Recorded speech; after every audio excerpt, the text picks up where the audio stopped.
Pelletier. Je suis fille de Jeanne-Mance et petite fille de Jeanne-Aimée. Je me présente de la façon dont j'ai appris avec le conseil traditionnel Ganing-Gahaga de Kahnawake. Et je vais faire une ouverture comme ils me l'ont montré aussi, comme j'ai appris avec eux. Donc je remercie la Femme Ciel parce qu'elle nous donne notre esprit. Je remercie Grand-Mère Lune parce qu'elle nous donne notre sang et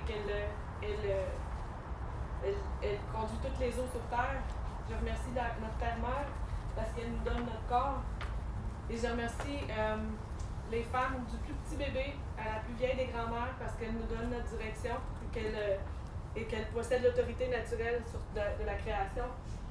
Je remercie tous les protecteurs de vie qui sont dans le bon esprit pour la sécurité qu'ils nous apportent. Je remercie toutes les eaux de toutes ces formes parce que sans elles, on ne vit pas. Je remercie tous les insectes, tous les arbres, les oiseaux, nos messagers. Je remercie les animaux et je remercie personnellement nos animaux de compagnie parce que grâce à eux, ils nous gardent connectés à notre terre-mère dans un monde où on vit beaucoup dans le béton. Je remercie aussi toute la création, même les roches. Sans elles, on n'aurait pas l'équilibre dont on a besoin. Donc, voilà, je remercie toute la création. C'est une façon c'est de prononcer les mots avant toute chose. On peut le faire n'importe quand dans la journée, mais si on commence avec ça le matin, ça nous met dans un esprit de gratitude, bien entendu, mais ça nous met aussi dans un esprit que ça remet les choses à la bonne place. On remercie l'ordre de création. Donc, c'est comme ça que j'ai été élevée, en guillemets. Dans le fond, je me suis fait un petit plan. Je suis pas quelqu'un qui est habitué de faire des conférences. Je me suis pas beaucoup préparée parce que je me suis dit que ça allait être plus naturel si j'avais pas tout pratiqué mon texte. Fait que je me suis fait un petit plan, puis je vais sûrement le regarder quelques fois. J'ai 38 ans, je suis comptable de formation. J'ai gradué en 2004. J'ai eu mon titre de CPA, CMA en 2006. Et je travaille fort, j'ai un bon emploi, j'ai un super de bon patron. Puis en bout de ligne, ça me comblait pas à 100%. Il y avait tout le temps quelque chose qui manquait en moi. Puis en étant comptable, on voit beaucoup de choses. On voit beaucoup ce qui se passe au niveau de la politique. On voit beaucoup comment les nouvelles sont annoncées. On apprend beaucoup à lire entre les lignes, puis à voir à quel point on se fait avoir par les corporations, par les gouvernements. Puis je me disais, ça se peut pas que je passe ma vie à laisser faire ça, puis à dire, OK, ben c'est comme ça, il n'y a rien à faire. Parce que pour moi, c'est pas ça vivre. Pour moi, c'est pas ça être humain. Donc, j'ai cherché, puis je me disais, au fond de moi, ça me disait très fort, Angèle, c'est retourne vers ce qui est naturel. Retourne le plus possible vers ce qui est la nature, vers ce qui est pas fabriqué, quelque chose qui sort tout seul. Puis, de fil en aiguille, j'ai connu une de mes amies qui est Marie-Claude Lacroix, avec qui j'ai fondé l'Organisation de la Grande Paix. Puis, dans le fond, elle a été mise en contact avec la Maison Longue à Kahnawake et le conseil traditionnel dont je vous parle. Puis grâce à elle, je les ai connus et ça fait plusieurs années que je les ai rencontrés. J'ai fait partie de cercles de parole, des choses comme ça. Puis il y a un petit peu plus d'un an, j'ai décidé de m'impliquer activement. Donc à toutes les semaines, tout le monde est bienvenu. En passant, le mercredi soir, il y a des Zooms, des Facebook Live, on est sur YouTube Live en même temps aussi. Justement pour avoir accès aux connaissances de la Maison Longue, puis répondre à toutes nos questions. Puis c'est une mine d'or d'informations. Puis depuis un an, je suis là à tous les mercredis. Et là maintenant, c'est moi qui enregistre puis qui poste sur YouTube. Fait que je suis plus impliquée. Puis dans le fond, j'ai enfin trouvé accès à ces connaissances qui sont vraiment naturelles. Il n'y a pas de religion à travers de ça. C'est la nature. Purement la nature. Puis c'est ce que j'avais besoin. Puis je crois que c'est ce que l'humain a besoin aussi à quelque part pour se reconnecter à ce qui est vrai. Donc, mon cheminement avec la Maison Longue, ça ressemble à ça. On a fondé, ça va faire 1 an en septembre, l'Organisation de la Grande Paix parce que ça prend un véhicule puis une certaine structure. C'est une OBNL. On n'est pas là pour faire de l'argent, aucunement. Puis l'idée, c'est de pouvoir supporter la mission de la Maison Longue et de, peu importe la Maison Longue traditionnelle qu'on trouverait sur la planète, on voudrait la supporter. C'est ça la mission, dans le fond, de l'Organisation de la Grande Paix. C'est aussi reconnecter avec les connaissances ancestrales des peuples autochtones. On a un site web, j'aurais dû l'apprendre par cœur, mais je ne l'ai pas appris par cœur, c'est super bien écrit. Puis justement, c'est aussi en lien avec le Wampum à deux voix, le plus ancien traité de l'île de la Tortue, même de la Terre, qui a été présenté aux peuples colonisateurs quand ils sont arrivés. Donc c'est une façon de continuer à mettre en application ce traité-là. J'ai apporté un document que je veux vous lire, qui est la Déclaration historique des femmes, parce que c'est ce document-là qui a amené la création de la Nation des femmes, dont je fais partie depuis, disons qu'on a commencé à en parler en janvier, puis la création de la Constitution s'est officialisée par le décret de la Grande Loi de la Paix. Donc, c'est 2 pages, c'est pas très long, mais ça va vous dire, en gros, de où ça vient, puis ça émerge, dans le fond, de où ça émerge. Fait que, alors que la corruption se répand dans tous les aspects de notre humanité, notre expérience humaine change radicalement. Nous avons toutes et tous compromis le monde dans lequel nous vivions, laissant ainsi un avenir déplorable à nos enfants. En tant que femmes, nous ne pouvons plus tolérer cette réalité, car la qualité de vie de nos enfants se détériore à un rythme effréné. Cette déclaration est parmi nos efforts pour repousser cette conduite inhumaine et transformer cet état des choses, non seulement par des mots, mais par des actions politiques positives et concrètes en abordant ces problématiques à leur source. Nous demandons à toutes les personnes souhaitant cette transformation de marcher avec nous sur cette voie de la vérité. Scanaboa, grande paix à vous, toutes et tous. Nous, femmes de toute origine et de toute nation vivant sur la partie de l'île de la Tortue appelée Québec, déclarons ce qui suit. Nous nous engageons à respecter la Grande Loi de la Paix et le Wampum à deux voix initié par les peuples originaires de la Confédération des 5 nations Haudenosaunee, dite iroquoise de l'île de la Tortue. Cette loi et ce traité sont la trame officielle de gouvernance de ce territoire à laquelle nous sommes toutes et tous légalement et moralement liés depuis l'arrivée des forces colonisatrices sur l'île de la Tortue. La Grande Loi de la Paix puise ses racines dans la sagesse féminine de la création transmise de génération en génération grâce à l'autorité matrilinéaire.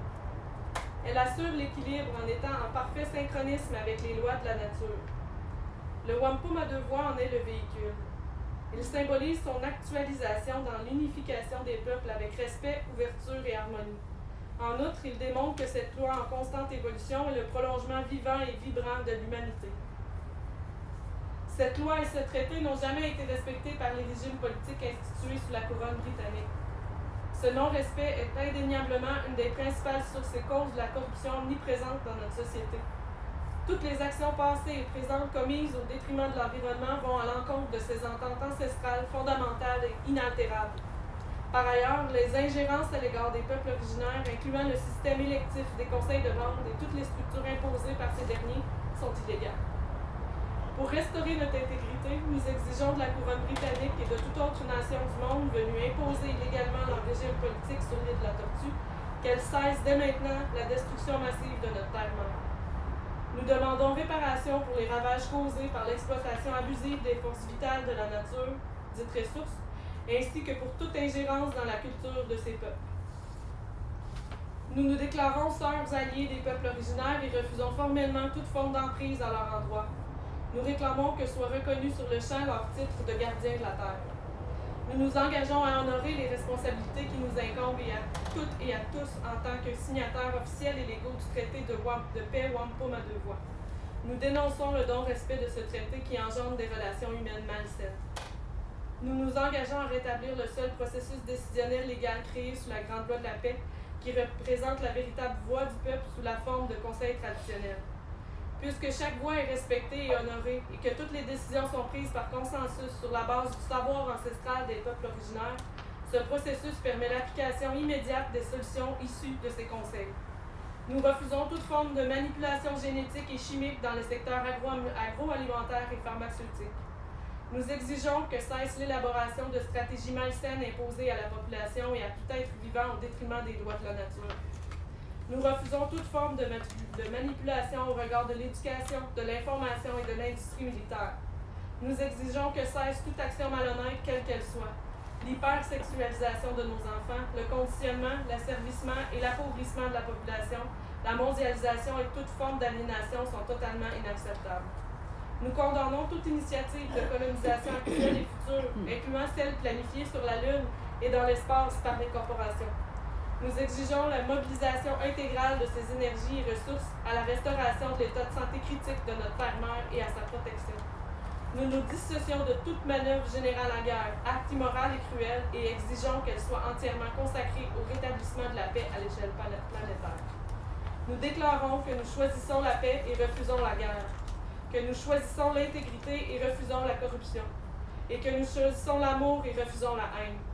Nous déclarons être des donneuses de vie, telles que reconnues par les peuples originaires de l'île de la Tortue, et nous refusons d'être des preneuses de vie.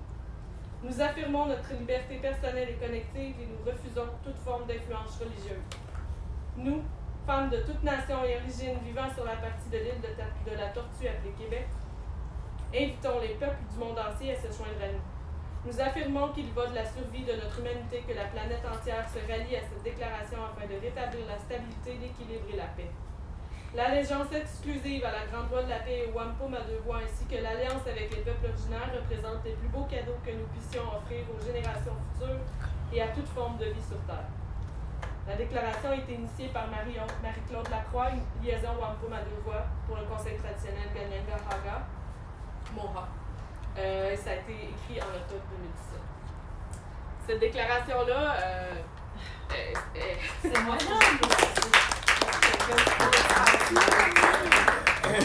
J'ai des histoires juste à la belle. Ça fait monter beaucoup d'émotions. C'est beau lire, c'est beau même. On a des vidéos en français, en anglais, on est en train de la traduire dans toutes les langues possibles. Ceux qui veulent aider, ils sont les bienvenus. Juste cette déclaration-là en elle-même, un coup qu'elle est lue, qu'elle est dite, qu'elle est partagée partout, a besoin d'avoir des actions concrètes qui vont avec elle. Et c'est de là qu'est née la Nation des femmes. On a créé la Nation des femmes, puis on s'est dit, on veut adopter la Grande Loi de la paix. Mais on ne connaît pas la Grande Loi de la paix. Qui connaît ici la Grande Loi de la paix? Personne, la plupart des gens savent même pas que ça existe. On a adopté cette loi-là dans les dernières semaines. On a eu notre récit. Puis, c'est un récit qui habituellement est à tous les 5 ans dans les peuples autochtones. Il n'est pas, malheureusement, justement, comme on dit ici, on n'a rien à voir avec les conseils de bande, tout ça, parce que tout ce qui a été implanté dans le système politique avec les Autochtones, ça a enlevé toute leur identité. Fait qu'il y en a beaucoup qui ne savent même plus. Oui, ils savent c'est quoi la grande loi de la paix, mais ils n'ont plus de récit. Ils vont à l'église le dimanche, ça n'a aucun sens. Fait que, on a commencé à la Nouvelle Lune, puis ça a duré 15 jours plus une journée pour apprendre certaines cérémonies. Donc, c'était extraordinaire, dans le sens que on était pas mal toujours 10 à 15 personnes, surtout des femmes, bien entendu, parce que c'était un récit spécial pour la Nation des femmes. On était en communauté, puis du matin au soir, je devrais dire surtout de la fin de l'avant-midi au soir, on avait accès à toute cette connaissance-là. Ça a été filmé, on a été diffusé sur Facebook et sur YouTube tout le long. S'il y a des gens ici qui sont intéressés à l'écouter, il y a 15 jours de vidéo, dans le fond. Peut-être eu des petits trous parce que des fois on manquait d'internet, des choses comme ça, mais moi ce que j'ai retiré à venir jusqu'à maintenant, parce que je suis loin de l'avoir intégré puis de la connaître par cœur, puis je suis loin de me dire que j'ai les connaissances, que j'ai toutes ces connaissances autochtones-là, c'est clair que je ne suis même pas autochtone. Ma mère n'est pas autochtone, donc je ne suis pas autochtone. Puis, ce que j'ai appris, puis c'est ce que je pense depuis longtemps, c'est que, dans le fond, pour bien fonctionner, il faut que chacun en soit responsable. Il faut que chacun en soit responsable d'appliquer la grande loi de la paix. Puis, il faut que chacun en soit responsable de se ramener aussi quand on est hors loi. Parce que c'est ce qui fait que, quand on permet que notre tante se soit fait abuser quand elle était petite, ou que moi, j'ai à peu près plus que 50% de mes amis qui ont été abusés quand ils étaient petites, puis on permet ça, puis on fait rien. Quand il y a des femmes qui se font violer encore, que des enfants qui se font maltraiter, quand on permet ça, on n'est pas dans la grande loi de la paix. Fait que si on est les premiers responsables à appliquer à nous-mêmes cette grande loi-là, et on est responsable aussi de l'appliquer aux autres. On est responsable de dire non, je ne te permets pas de maltraiter un enfant, il n'y en a pas question. Puis moi, j'en ai été témoin un peu tout au long de ma vie. J'ai eu la chance, c'est c'est drôle parce que je me tenais avec des délinquants, mais j'ai jamais vu des gens qui défendaient autant les femmes que les gens avec qui je me tenais. Parce que dans le fond, à un moment donné, on se promenait dans la rue, il était tard le soir, puis il y avait une femme qui se faisait bousculer par son chum. Puis mon ami, même s'il y avait un dossier judiciaire, puis qu'il avait peur de la police parce qu'il voulait pas se faire pogner, parce qu'il l'écœurait tout le temps, il était jeune pour avoir un dossier judiciaire, il a couru au téléphone public le plus près, puis il est allé appeler la police pour dire là, il y a une femme qui se fait bardasser. Puis il s'est sauté en lui, ça n'a pas été long. Moi, j'ai eu la chance d'avoir cet exemple-là.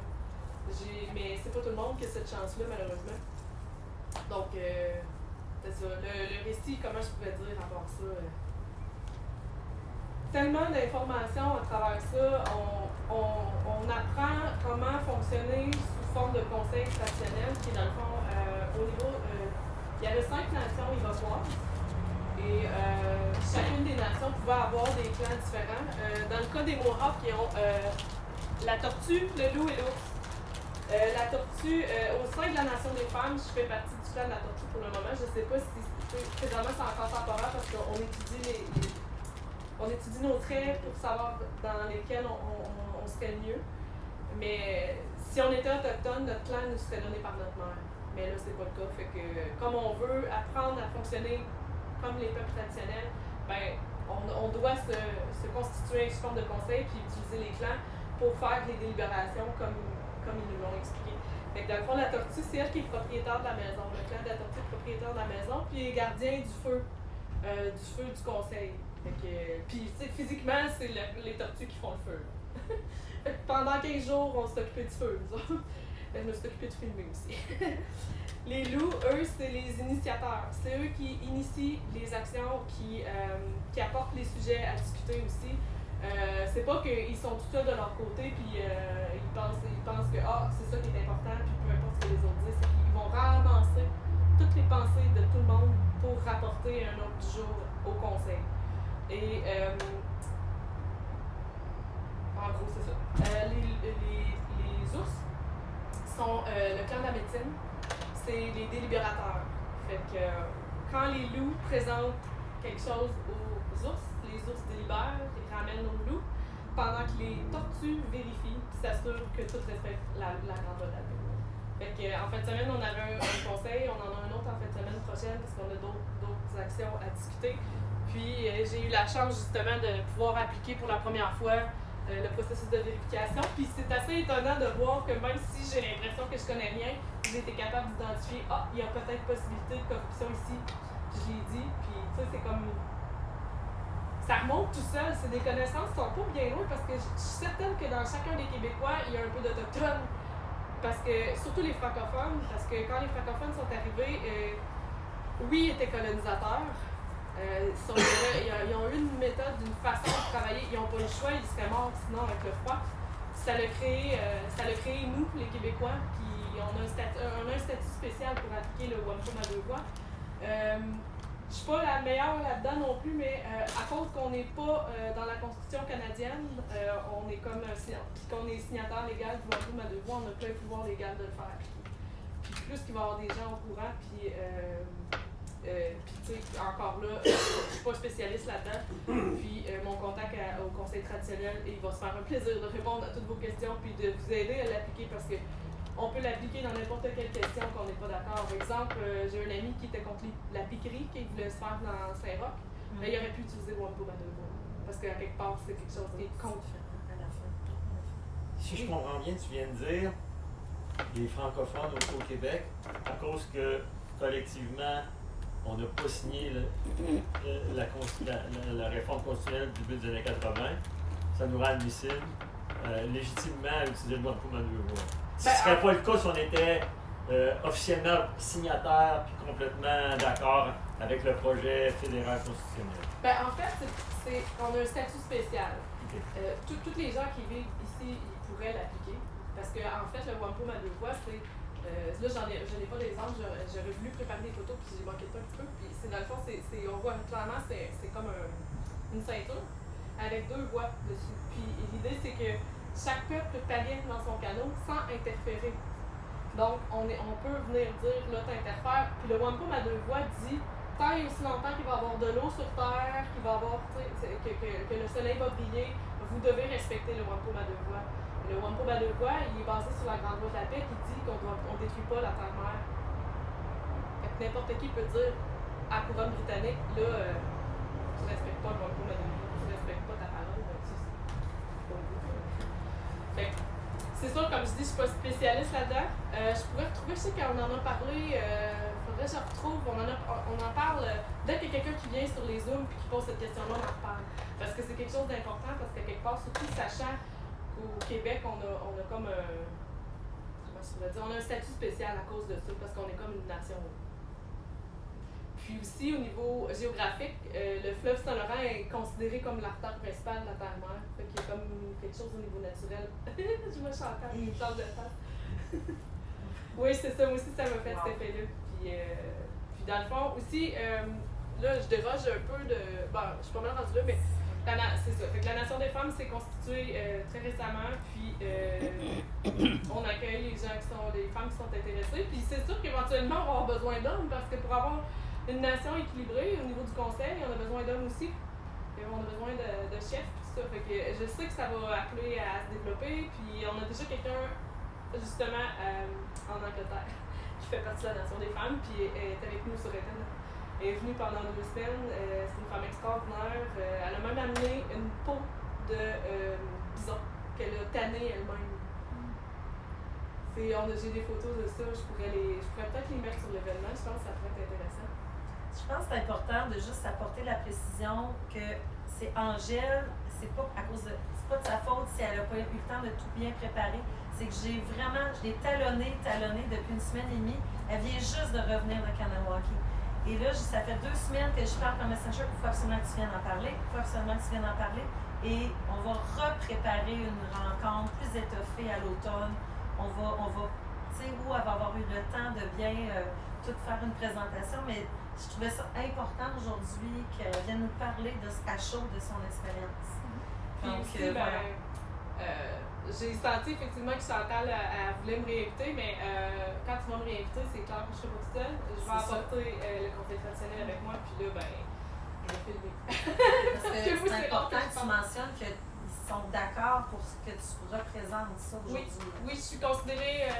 je me suis vérifiée avant de pouvoir dire ça, mais je suis officiellement liaison Wampum à 2 voies pour le conseil traditionnel de Kanawaki. C'est un titre que... D'ailleurs, ils m'ont donné du maïs pour l'occasion. Fait que c'est très très significatif, c'est du maïs qui a poussé dans le jardin traditionnel là-bas. Fait que c'est extraordinaire. J'ai aussi amené des livres parce que il y a quelques années, justement, c'est une Québécoise qui elle a écrit le livre en collaboration dans le fond avec eux. Chaque chapitre, c'est quelqu'un de la Maison Longue qui parle. Là-dedans, c'est une mine d'or d'informations. Juste ça, on peut en apprendre beaucoup. D'ailleurs, quand j'ai voulu réviser chaque chose pour chaque clan, je suis allée lire le chapitre sur les clans. Fait que, autre chose aussi, tout récemment, justement, pendant la Nation des femmes, pendant le Récit de la paix, on a émergé le projet de ramener un bison vivant de l'Angleterre, puis peut-être de France aussi. Fait que là, on a ce projet-là. Je vous vois la face, puis vous comprendrez bien qu'on a besoin du sport là-dedans, parce que c'est quelque chose qui n'est pas facile à faire. Puis c'est la symbolique, parce qu'ici, à l'époque, il y avait plus de 60 millions de bisons qui, à toutes les années, couraient dans les grandes plaines, faisaient vibrer la terre. C'est sûr que ça, puis j'en parle, j'ai des frissons, ça avait quelque chose, l'énorme nuage de poussière qui s'en allait de l'autre côté de l'océan. C'était la communication de notre planète, et cette communication, elle est coupée. Puis elle a été coupée par la couronne britannique qui a dit « Tuez-moi tout ça, ces bisons-là ». Puis Buffalo Bill, je sais pas si vous en avez déjà entendu parler, mais c'était pas un autochtone. C'est un Britannique ou un Français, mais c'est un blanc. Fait que nous, symboliquement, on veut rapatrier un bison en Amérique. Pour faire le lien. Parce que dans le fond, ramener les bisons, c'est ramener l'équilibre aussi, qui était déjà ici, l'île de la Tortue. Et on le sait partout sur la planète qu'il y avait des choses qui étaient là pour des raisons. Ça s'est développé naturellement. C'est pas parce qu'on les tue toutes, puis qu'après ça, on se ramasse avec le virus de Lyme. Maladie de Lyme. La maladie de Lyme, puis toutes ces patentes-là, à cause que les bébites, ils se font plus manger, puis il n'y a plus d'équilibre, puis tu sais, c'est complètement. Aussi, souvent, Stuart Mayo, qui dans le fond, je pourrais dire son nom, Gadi Danserio, c'est son nom Kanyengahaga. il dit souvent qui ici veut détruire notre terre-mère? Levez la main. Qui détruit notre terre-mère? On contribue.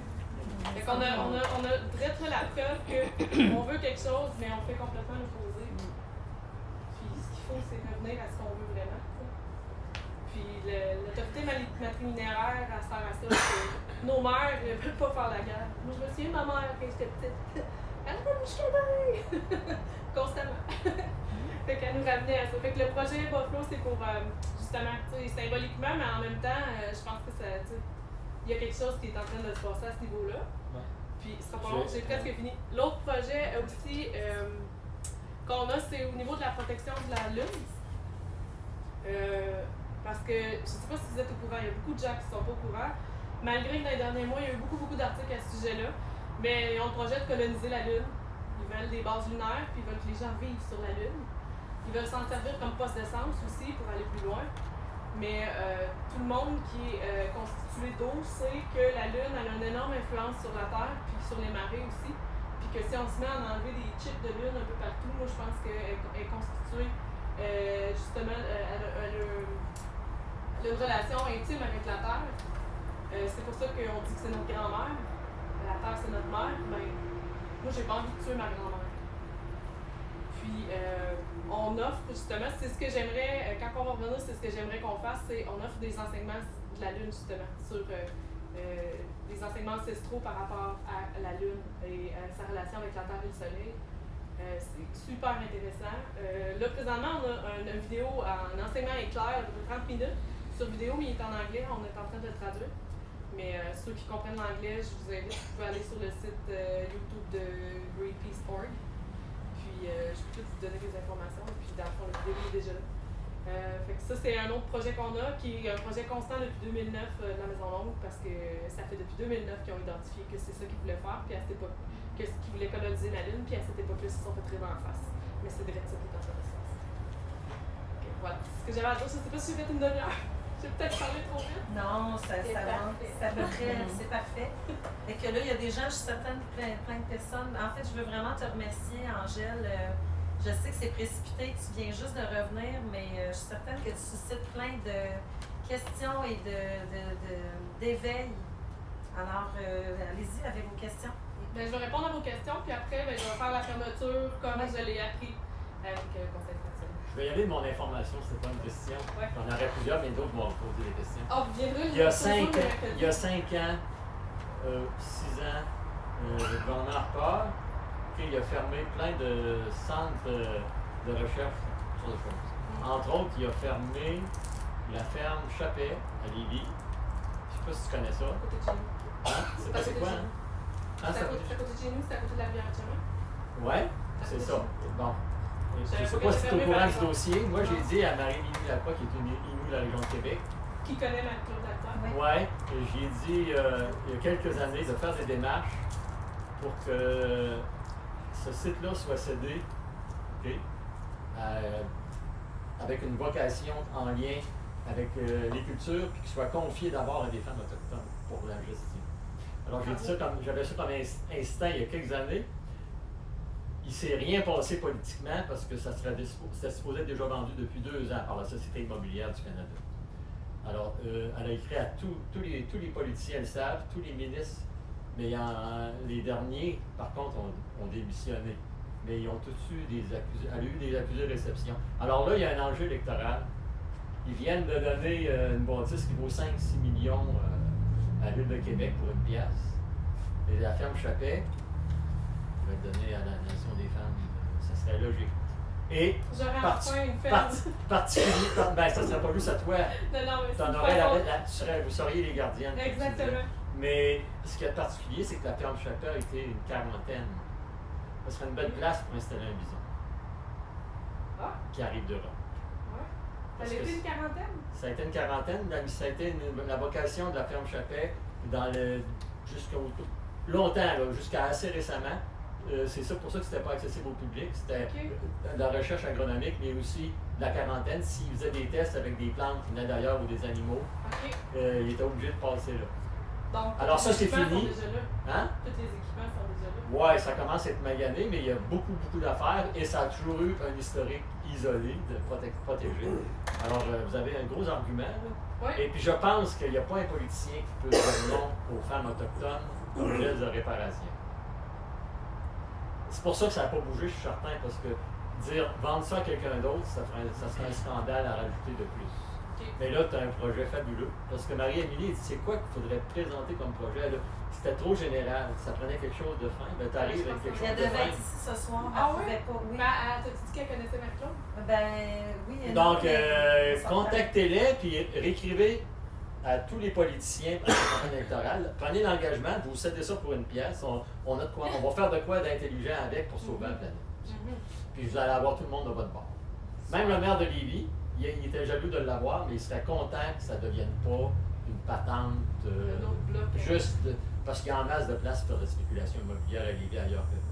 Mais c'est un spot qui est direct en face du site. Là. Oui, je sais, il est pas mal. Qui vaut une petite fortune, mais dans le fond, qui vous appartient, il convient de ça. Et puis M. Chappet, ben, c'est un agronome québécois, mais un amoureux de la nature aussi. Fait qu'il serait content que ça revienne. Ben, je prends bonne note, on va contacter Marie-Émilie ici. Oui, et puis l'historique de tout ce qu'elle a déjà écrit. Oui. Et là, j'ai dit à la campagne, il faut que tu fasses de quoi? Ben, elle se sentait toujours tout seul. Mais là, ben, vous avez une bonne. Oui, je vais pense remettre que- ça, on se rencontre en fin de semaine. Battez le fer pendant qu'il est chaud. Oui, exactement. C'est merveilleux, merci. Est-ce que d'autres questions? Oui, on se parle fort. Oui, je parle fort. Ben, justement, moi, je suis sensible aussi à c'est quoi être autochtone, puis en tant que blanc ou québécois, je sais pas comment nous qualifier, on se sent toujours un peu imposteur ou malhonnête, je sais pas comment dire dans tout ça, parce qu'on s'approprie une histoire colonisatrice, puis on s'identifie sans trop s'identifier à cette histoire-là. On sait que c'est la nôtre, mais moi, j'aurais pas fait ça de même. Puis ça m'intrigue, tu sais, toi, dans cet élan-là, de dire, j'écoute ma curiosité, j'écoute mon instinct d'aller m'ouvrir vers cette sagesse-là. Est-ce que tu as été reçu ou on t'a regardé un peu comme un imposteur, quelqu'un que qu'est-ce qu'elle fait ici, ou on t'a reçu puis on t'a écouté dans ta curiosité? Avec le conseil traditionnel, tu te sentiras sans pas raciste. Il n'y a pas cette notion-là. Par contre, ils vont te le dire en pleine face qu'il y a des choses à corriger. Ça, tu sais, moi je le sais. Puis ça fait partie de la correction. C'est qu'à un moment donné, j'ai passé par toutes sortes d'émotions, c'est sûr et certain. Je me suis sentie coupable. Au début, tu sais, tu te fais dire, quand il dit les blancs, là, c'est pas pour être raciste, c'est juste pour identifier que c'est les peuples colonisateurs qui étaient blancs. Ouais. C'est juste ça. C'est pas les autres mots blancs. Il n'y a pas le mot maudit blanc. Je me suis sentie coupable parce que j'ai tout ressenti, tout le mal qu'on avait fait. Tu sais, les écoles, les pensionnats, ils pitchaient des couvertes infectées de mythes puis de cochonneries. Ils ont donné volontairement des maladies. Ils ont abusé de leurs enfants. Au-delà de ça, juste la première chose qui faisait couper les cheveux, c'était tellement un signe justement de on s'approprie ton corps, on s'approprie ton identité, parce que il y avait cette relation-là dans ce monde-là vis-à-vis des cheveux, d'avoir. Fait que déjà en partant, on rentrait dans l'intimité des gens, puis on est. Ils les arrachaient à leurs parents, ils les empêchaient de parler leur langue, ils les ont empêchés de faire leur danse, de faire leur cérémonie. Si je me trompe pas, c'était obligatoire, là, dans le fond, jusqu'en je sais pas quelle année, mais il me semble que c'est quand même très tard, il me semble comme 93, quelque chose comme ça, c'est quand même très tard. Tu étais obligé par la loi d'envoyer ton enfant au pensionnat pour qu'il ait une éducation catholique. Tu connais l'année? J'ai pas l'année. Ok. Mais Claudette, Mais je suis sûre que. Claudette, elle Oui, connaît là. peut-être ça parce qu'elle Non. a vécu cette époque-là aussi. Mais il y a entre autres justement de l'ONF, We Were Children, que j'avais écouté, puis dedans il disait l'année en question, puis j'étais comme ah! C'est atroce, c'est carrément. Mais il y a un génocide qui a été perpétué et qui continue toujours avec les peuples ordinaires, puis il a été carrément avoué par le gouvernement. On a des preuves de ça Tout partout dans le monde. Sur ça spécifiquement, le musée McCord à Montréal, je sais pas si l'exposition est encore là. Toute beauté qui explique tout le phénomène justement du génocide qui a été perpétré par les dominants blancs quand ils sont arrivés ici. Et c'est fait à travers de peinture aussi d'un artiste, il y a des choses, c'est wow. Il faut comprendre que le génocide se continue. C'est vraiment bon. Avec la question des métis, présentement, le génocide se continue. Parce que comment diluer l'identité de quelqu'un, c'est en donnant le statut d'Autochtone à peu près n'importe qui. Moi, mes Pelletiers sont arrivés ici en 1638. Je pourrais être autochtone. Ça fait plus que X nombre d'années que ma famille est ici. Je suis capable de le prouver, autochtone. Métis. C'est du bon n'importe quoi. Fait que ça, c'est... Moi, je refuse ça. Je refuserais, de toute façon, je veux rien savoir d'avoir une carte d'Indien. C'est justement le génocide qui se perpétue. Mais ça, on n'en est pas conscient. Des fois, on pense, c'est beau, c'est la réconciliation. Après, ça peut être d'étiqueter ses d'enfants, c'est mettre une étiquette aussi, c'est de... Ben, c'est qu'ils perdent leur identité.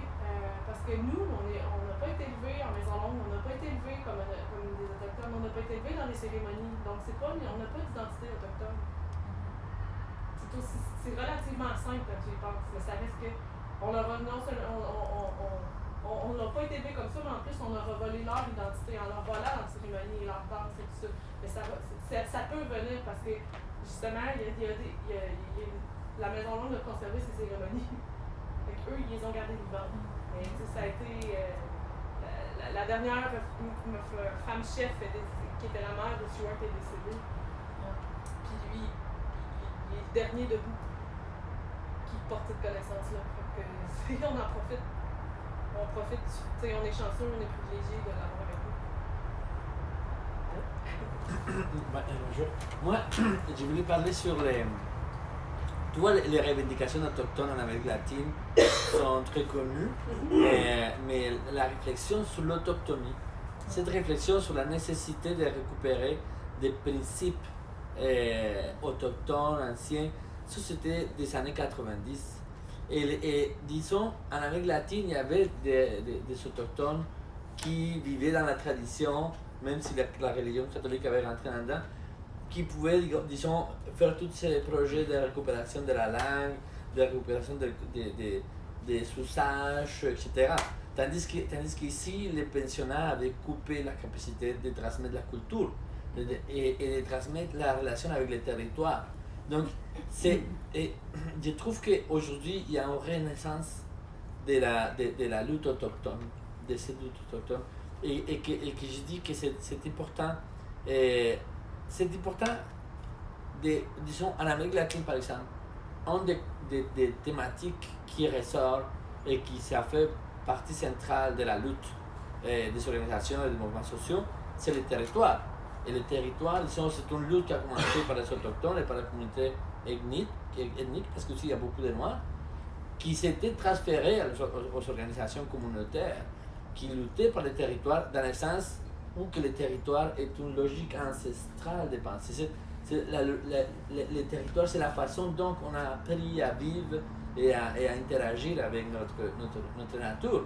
Et quand il arrive la multinationale, quand il arrive les capitales étrangères, quand il arrive les intérêts pour les matières premières, c'est la première chose qui s'attaque, c'est au territoire. Le concept de territorialité qui vient des autochtones, c'est un concept qui permet aux mouvements sociaux de revendiquer aussi leur action dans leur territoire, de construire des tissus d'organisation territoriale. Donc, ce que j'ai dit sur ça, c'est comment les organisations communautaires autochtones développent des connaissances qui puissent et qui sont nécessaires pour renforcer les mouvements sociaux en général. L'endroit naturel des mouvements autochtones, c'est la relation avec les mouvements sociaux, la relation avec les mouvements sociaux anticapitalistes, intermondialistes. Tu vois, c'est l'espace où il faut, je pense, trouver des lieux de rencontre. Il y a quelques années, on était dans les forums des peuples à Ottawa, puis il y avait une grande représentation autochtone, oui, dans toute l'affaire symbolique. Oui, aussi la transformation des mouvements sociaux. Aujourd'hui, on vit dans des mouvements sociaux qui travaillent beaucoup la question symbolique, mais les autochtones, ils renforcent tous ces côtés symboliques. En quelque part, disons, tous, on est en quelque part reliés à cette nécessité de resymboliser notre relation avec la Terre. Et pourtant, on devrait se mettre ensemble pour lutter contre les multinationales qui sont les principaux ennemis. Non? Tu vois ce qui est en train de se passer à l'Amazonie, c'est l'affaire de tout le monde. C'est quelque chose qui affecte à tout le monde. Donc, voilà, je dirais que les autochtones aujourd'hui sont appelés à organiser le mouvement social, à renforcer la lutte du mouvement social contre le capitalisme et depuis des principes symboliques et forts de relation avec la terre. Je vous invite à venir une fois par lune, toujours dans le coin de la Nouvelle Lune, il y a un Zoom pour la reconstruction de l'Aigle et du Condor, des deux hémisphères. Puis il y a souvent des gens d'Amérique, soi-disant Amérique du Sud, qui viennent, je sais pas d'où vous venez, mais c'est de quel pays? Colombie. À date, je me souviens pas si elle est de la Colombie, mais je crois qu'il y en a des fois qui viennent. Je suis certaine que ça vous intéresserait beaucoup. Puis ils sont tous sur Facebook si vous voulez écouter les rencontres passées. Il y en a eu une dimanche. C'est des YouTube, ça aussi? Oui, on est. Il était sur. Parce que pendant le récit, on a tellement manqué. Facebook, des fois, il nous coupe. Fait que là, on a trouvé YouTube. Puis en plus, on s'est rendu compte que le son puis l'image était meilleure. Fait que Facebook, je pense que des fois, il y a comme trop de trafic puis il rush. Là. Fait que. C'est coupe dans le sens que la ligne coupe pas Facebook ou censure. On le sait pas. On le sait pas. Parce que maintenant, on parlait des Juifs. Tout d'un coup, ça coupe. Ah! Ok. Mais tu sais, c'est tout ce que je peux dire. Est-ce qu'on peut faire attention, s'il vous plaît, à des commentaires de même? Non, mais c'est le contraire. Non, C'est non. ce qu'elle dit, c'est que c'est le contraire qu'elle est en train de dire. Elle donne un exemple que les gens de YouTube ont l'air à couper dès qu'on parle de choses dont ils veulent peut-être pas qu'on diffuse. Donc, autant autochtonie, autant... Elle donne un exemple. Non, mais je comprends pas le lien. Mais tu n'as peut-être pas pris le début du contexte, là, mais c'était vraiment pas du tout négatif par rapport à la communauté juive. C'est le contraire. Non, mais c'était pas la pensée. On parlait des Juifs et qui aurait coupé pourquoi. Non, En fait, elle a l'impression que à chaque fois qu'il parlait de je vais quand même répondre parce que je connais. Mais c'est pas moi qui ai l'impression, tu peux la laisser répondre, mais je vais. Ouais, je suis peut-être sûre que tu étais au début du contexte. Oui, ben si j'écoute toute la conversation. Okay. Ben, Je trouve ça super intéressant de ça. En passant, moi, c'est pas parce que. C'est sûr que la Nation des femmes et la Déclaration des femmes le dit clairement, on se détache de toute religion. Fait que c'est sûr que quand on parlait des Juifs, on parlait en se détachant de toute religion. Fait que tu sais, il y a quelque chose. Des fois, aussitôt qu'on parle de religion, c'est sûr que ça vient chercher que c'est sensible pour plusieurs personnes. Mais on n'attaque jamais personnellement des gens. Fait que. Non, mais je veux savoir c'est quoi la théorie que ça a coupé parce que vous parlez des Juifs. Ben, c'est juste ça, j'ai dit. On était direct sur le sujet des Juifs dans le temps des Romains et tout ça. On remontait très loin. Ils parlaient de, ils expliquaient l'histoire, tout ça, puis Facebook a coupé. Est-ce que c'est un hasard ou pas? On sait pas. C'est ça. Fait que c'est parce qu'elle me demandait pourquoi tu penses que Facebook, je sais pas. Une des seules fois où on s'est rendu compte, c'est que maintenant on parle de ça, puis ça a coupé. Puis le lendemain, c'était revenu. Mais c'est pas revenu de la journée. Fait que, tu sais, moi, j'embarque pas des affaires. Je suis pas du genre à embarquer des affaires de complot parce que, tu sais, faudrait que ça arrive à toutes les fois qu'on il en faudrait faire parle. attention parce que quand on dit des choses de même, ça l'encourage, ces choses-là. Non? Je mets juste la question de commentaire. Donc, moi, je sais que s'il n'y avait rien de. Tu peux poursuivre. Ben, en fait, là, c'est la prochaine question. Vas-y. Bien. Vas-y, Oui. Pascal. Alors, quand vous parlez de Nation des femmes, vous faites le lien avec la nation iroquoise. Il y a d'autres nations amérindiennes ici sur notre territoire. Est-ce que la Nation des femmes regroupe aussi ou a un lien avec les autres nations? Et ma deuxième question, vous parlez des Britanniques. Les Français avaient une façon bien différente d'entrer en relation avec les Autochtones. Est-ce que ça, c'est pris en considération aussi? Parce que la dynamique n'était pas la même. Non? Parce qu'on était conquis, la dynamique des liens avec les Autochtones, les Amérindiens, les Indiens, on va dire à l'époque, a complètement changé. Pour répondre à votre première question, la Nation des femmes, nous, est basée sur la Grande Loi de la Paix. Et c'est les soi-disant appelés Iroquois, Kanien'kehá:ka, on se base sur leur façon de fonctionner parce que c'est eux qu'on a, c'est avec eux qu'on est en contact. C'est eux qui ont la générosité de nous enseigner ces savoirs-là. On est la nation des femmes, mais on n'est pas autochtone, puis on est clairement pas. Il y en a des gens autochtones qui vont se joindre à nous certainement parce que dans le fond, la nation des femmes, ce qu'on veut, c'est faire entendre la voix des femmes. On veut ramener l'autorité naturelle des femmes. Fait que peu importe, il y a plus de rendu là, on est plus dans ça fait partie de X, Y, Z. T'sais. On a déjà quelqu'un d'Angleterre, on a une fille de la Belgique maintenant. Puis j'ai l'impression que ça peut aller très vite.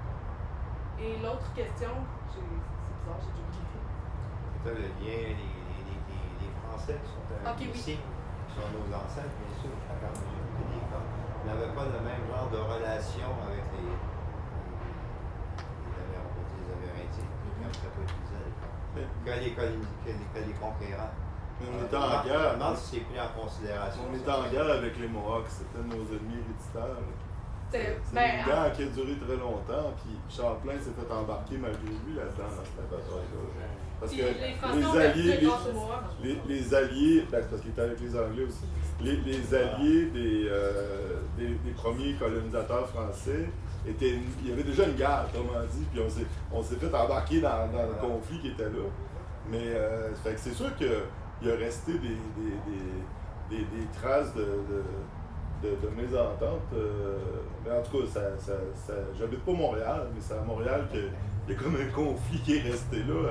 Je me souviens, à mon grand étonnement, j'étais plus une vingtaine d'années, devant la cathédrale à Montréal, je pense que c'est Marie-Reine du Monde, il y avait une plaque commémorative avec une statue, puis c'était « Oh mon Dieu, libérez-nous de nos ennemis, les Mohawks ».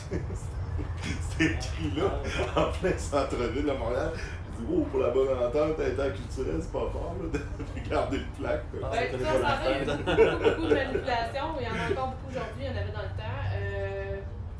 Tu sais, dans le fond, il faut comprendre que les Français n'étaient pas ici pour être amis, ils étaient ici pour conquérir eux autres aussi. Ils l'ont fait d'une façon plus douce, mais ils étaient ici. Il y avait un grand projet au début, qui était de faire en sorte que les Amérindiens se marient les Français et créer une nation aussi. Il y a tout un grand projet de... Mais il y avait quand même la volonté d'apporter leur identité et de dire si tu veux marcher comme moi, je marche. Pas tous les Français. Mais la façon dont... C'est jamais tout le monde, mais ça reste quand même... Mais ils venaient pour faire du cash, ça, on peut s'entendre. Ils venaient pour ramasser quelque chose. S'il n'y avait pas de ressources... Ceux qui avaient le pouvoir, C'était l'expansion du capitalisme. On est capable de faire la distinction parce qu'on le voit bien dans le peuple québécois, comment justement ça s'est pas passé de la même façon qu'avec les Anglais. Mais à savoir s'il y a une distinction, cette question-là, je suis pas la meilleure personne pour y répondre. Ce serait beaucoup mieux si vous veniez la poser mercredi soir, justement. Je vais juste ajouter un élément, parce que la façon dont nos ancêtres ont élevé leurs enfants, ça a été très influencé par la façon que les Amérindiens élevaient leurs enfants. Alors ici, nous, on a été élevés avec nos ancêtres, la deuxième, troisième, quatrième génération, ont été élevés avec beaucoup de liberté par rapport à la façon dont les Français en Europe élevaient leurs enfants. Alors, on a dans nous une respiration autochtone aussi. Ah oui, c'est sûr. Puis on a beaucoup de sang aussi, mais il y a le sang, mais on a une respiration. Oui, oui. La façon mais d'élever nos enfants, même encore de... aujourd'hui, même encore aujourd'hui, la façon dont les Québécois élèvent leurs enfants par rapport à des Français, c'est bien différent. Mais on n'embarque pas le temps, c'est intéressant à regarder ça. Mais c'est la période française, mais la période d'après, après la conquête, en même temps, il y a eu la Révolution française, puis en France, ils ont mis dehors l'Église, ils ont saisi les biens de l'Église en France. Alors, les communautés religieuses sont arrivées ici dans les années 1800, 1830, 1850. Il y en a qui ont fait du bien, mais ils venaient ici avec une espèce de haine de la liberté et des idées républicaines. Puis eux, ils ont amené une religion très sévère. Moi, quand j'entends parler de mes grands-parents, mes arrière-grands-parents, c'était dur, c'était sévère, c'était mauvais. Un père avait le droit de tuer son enfant. Là, je connais dans la loi au Québec, jusqu'en 1890, si t'insultais ton père, il avait le droit de te tuer. C'était des bûcherons, fait que deux claques sur la gueule. Même il y a quelqu'un qui m'a raconté que les curés de l'église allaient à tous les naissances. Puis si les parents disaient que les enfants ils s'avaient mal comportés, les curés avaient le droit de battre les enfants. Je sais pas si vous n'avez pas d'autres questions, je vais faire la fermeture. Oui. Pour sortir de l'histoire, je suis pas québécois. On va laisser. Puis je suis pas, tu sais, comme je dis, Fort pour t'entendre bien. toutes ces questions-là, je suis pas la meilleure pour y répondre parce que tu sais, je connais notre côté de l'histoire. Non, mais justement, pour sortir de l'histoire. Merci. Moi, ça m'intéresse. Ça fait des années que problématique-là m'intéresse, puis que j'entends parler justement de plusieurs initiatives, par exemple à travers tout le Canada, puis justement des fois des choses en lien avec des peuples en Amérique latine, etc. En particulier, parce que c'est comme les plus actifs. Mais je me demande justement, est-ce qu'il y a déjà des initiatives qui ressemblent à ce que vous faites? Est-ce que vous avez pensé, à contacter d'autres personnes, d'autres nations, etc., justement à faire un lien, à essayer de fédérer, etc. Parce que chacun crée son petit truc, puis que ça rayonne, c'est chouette, tant mieux, là, mais c'est encore mieux, des fois, de réussir à trouver des terrains d'entente, à s'unir, puis en tout cas, tu as plus de poids aussi au niveau mondial, puis dans plein d'organisations, ils se sont rendus compte de ça. Donc je ne sais pas trop si vous avez déjà des contacts ou essayé de voir s'il y avait d'autres initiatives qui ressemblaient à ce que vous proposez. Dans ce qu'on en sait, il n'y a rien qui est comme la nation des femmes jusqu'à maintenant. Il n'y a aucune nation qui est non autochtone qui serait constituée sous le principe de la Grande Loi de la Paix. Au traité, au traité manifeste. Non, la déclaration des femmes, ben, on la divulgue, puis il y a des gens un peu partout. Il y en a en Allemagne qui l'ont lu, il y a des gens. Non, je veux dire, est-ce qu'il y a pas des choses qui ressemblent à ça, même si c'est pas les femmes qui le. Pas à ma connaissance, mais tu sais, je ne connais pas la terre entière. Mais de plus en plus, il y a des actions comme ça qui se passent, c'est sûr. Il y a des mouvements féministes autochtones. À Mexique, j'ai lu un texte super intéressant qui parlait sur les femmes autochtones de Guerrero. C'est un mouvement autochtone qui s'était créé dans un des États mexicains, qui est pas mal fort et qui sont capables de confronter les narcos. Tu vois, ils sont forts. Et la même chose avec à côté de la Syrie, comment ça s'appelle? Les Kurdes. Les femmes kurdes qui ont aussi passé très guerriers, puis ils sont bonne déclaration de principe. Cet élan féministe lié à l'autochtonie et tout ça, le symbolique, c'est pas mal en ébullition. Je pense que tu trouverais pas mal. On est de plus en plus en contact avec des gens un peu partout. Ce qu'on a remarqué aussi, en parlant avec d'autres cultures autochtones qui ne sont pas nécessairement des 5 nations iroquoises, ça revient un peu à. Je sais plus qui parlait de ça à un moment donné. On s'est rendu compte que les gens de la nation Séquoia-Mec et les Wet'suwet'en plus dans l'Ouest, eux aussi, il y avait. Ça s'appelait pas nécessairement la Grande Loi de la Paix, mais il y avait un principe de vie qui était comme. Il y avait eu un genre de traité, une façon de vivre qui était très, très, très semblable à la Grande Loi de la Paix. Les peuples sur l'île de la Tortue vivaient sur ces principes-là. En Amérique du Sud, on est ça aussi. C'est sûr que ça va émerger. Puis on va se connecter, vous pouvez Internet pour ça. J'ai amené une liste pour me donner, si vous voulez me donner vos courriels, si vous êtes intéressé par avoir plus d'informations sur ça, j'en ai justement des livres. J'ai amené aussi des livres, j'en ai 9. Si jamais il y en a qui veulent les livres sur justement beaucoup la culture des Garingahaga, que ça discute dans ce livre-là. Puis ça a été écrit justement en étroite collaboration. Je pense que ça a pris 2 ans à écrire ce livre. Ça a été révisé et approuvé par la maison. Tu peux, justement comme tu mentionnes Internet, et moi je me dis c'est super, moi je suis militante environnementaliste, et je me dis c'est super, pardon je parle pas assez fort, c'est super en tout cas d'avoir plein de principes et plein de bonnes intentions, mais au quotidien, réussir à les appliquer c'est pas évident. Puis justement les ordinateurs, par exemple la plupart des technologies qu'on utilise, tu sais moi je suis géologue de formation, puis spécialisée dans le domaine minier justement, puis j'ai envie de changer parce que je pense que ça c'est vraiment pourri, ça me désole là, mais on utilise énormément de choses en fait dans notre quotidien qui sont fournies par des industries extractives, par des choses qui sont soit extrêmement polluantes, soit qui prennent des ressources qui sont pas renouvelables, etc. Donc il y a des tas de choses, moi au quotidien je me déplace à vélo, même l'hiver, je veux pas de voiture, etc. Il y a des tas de choses qui sont pas faciles à vivre tout le temps, mais puis même le vélo c'est du métal aussi, mais on a besoin de plein de choses aussi dans la façon dont on vit actuellement.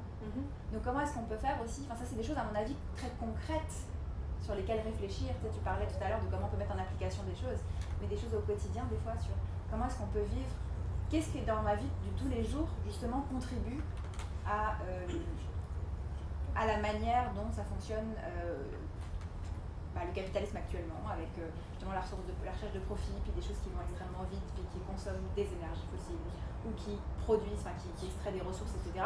Puis on parlait de l'Amérique latine, là il y a énormément de problèmes effectivement d'expropriation. Parce qu'on fait il y en a dans l'Ouest canadien aussi, là, oui, je sais. gros problème avec le sablier lumineux que d'autres affaires, par exemple, mais ouais, voilà. Donc il y a beaucoup de choses, à mon avis, à réfléchir vraiment très concrètement sur comment on peut faire, puis quelles alternatives on peut proposer, ou comment est-ce qu'on peut mettre en place d'autres façons de vivre au quotidien.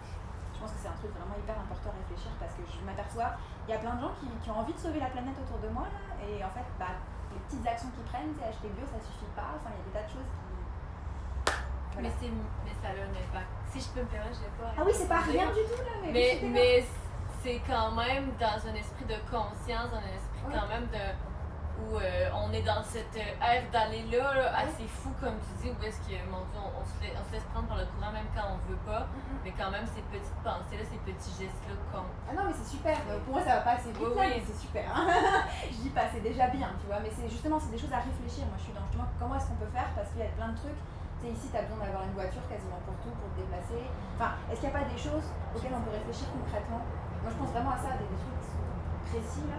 Parce que c'est des choses auxquelles justement je pense qu'on pense pas, puis justement être ensemble, être des groupes, ça c'est super parce qu'on peut échanger plein d'idées et puis on peut en construire des choses ensemble, probablement sur les transports, sur l'alimentation, sur les moyens de production de nourriture, de tas de choses ensemble à réfléchir, puis forcément pas forcément attendre des choses au niveau politique, au niveau... Mais je dirais que j'ai vu dans ma vie au Québec il y a 16 ans. Ouais. J'ai vu souvent des individus qui sont conscients, qui font un petit jardin, le compost, le recyclage et tout, mais qui ne sont pas capables de s'organiser. Ouais, donc c'est un peu les deux, hein, comment s'organiser pour lutter contre ce capitalisme qui est en train de débarrasser, de détruire la planète. C'est le plus difficile. Les gens ne sont pas prêts à s'organiser, à donner son temps. Non, mais c'est pour ça que je trouve que le fait d'avoir un collectif ou des idées comme ça, de gens qui ont déjà envie d'être ensemble et en plus d'œuvrer pour certaines choses, c'est carrément le lieu aussi pour discuter de ce genre de choses. Oui, comme là, en conseil, on a parlé de la situation des sages-femmes au Mexique qui, depuis des centaines d'années, des milliers d'années, ont des connaissances ancestrales pour donner la vie. Et là, le domaine médical va être en train d'entraver leur pouvoir d'être sage-femme. Ils veulent incorporer ça avec l'éducation, tout ça. Puis ça coûte énormément l'emploi. On a discuté à propos de ça. Puis il y a eu une question à ce niveau-là. Il y a tellement de choses. Tu sais, l'idée, c'est que là, nous, on est. C'est pas nécessairement on va se lever demain matin et aller nettoyer une rivière, mais par contre, on va toujours appuyer des initiatives comme ça. Puis, tu sais, on commence, fait que plus ça va aller, plus il va s'engendrer des actions. Puis, l'idée, c'est de corriger constamment. Puis, si chaque personne corrige, à un moment donné, une évaporation, tu sais, on va croire. Je sais pas si quelqu'un aurait peut-être une dernière question pour laisser Angèle prendre le temps de terminer comme elle veut nous montrer. Oui. Je m'appelle Angèle, la fille de Jalmance, petite fille de Jalémé. Et je remercie la Femme Ciel pour notre esprit, je remercie Grand Marune pour notre sang et je remercie la Terre-Mère pour notre corps. Je remercie toutes les femmes du plus petit enfant au plus petit bébé à la plus vieille des grand-mères pour la direction qu'elles nous donnent et leur autorité naturelle, ces donneuses de vie. Porteuse de création. Je remercie les protecteurs de vie dans le bon esprit pour la sécurité qu'elles apportent et l'équilibre en accord avec les donneuses de vie. Je remercie toutes les eaux dans toutes leurs formes pour la médecine qu'elles transportent et la vie qu'elles transportent. Je remercie nos oiseaux, les messagers, les arbres. Je remercie les animaux, tous les animaux, les insectes, parce que les insectes nettoient la terre. Je remercie tout ce qui est vivant et tout ce qui est dans le cycle de la vie. Et je remercie ici ce qui s'est passé dans ce moment tous ensemble. Je remercie nos ancêtres dans le bon esprit pour toutes les connaissances qu'ils nous apportent et qui font en sorte qu'on peut véhiculer ces informations-là. Et je repose le mal sur les 3 niveaux d'existence. C'est Eresawet, Eresawet, Eresawet.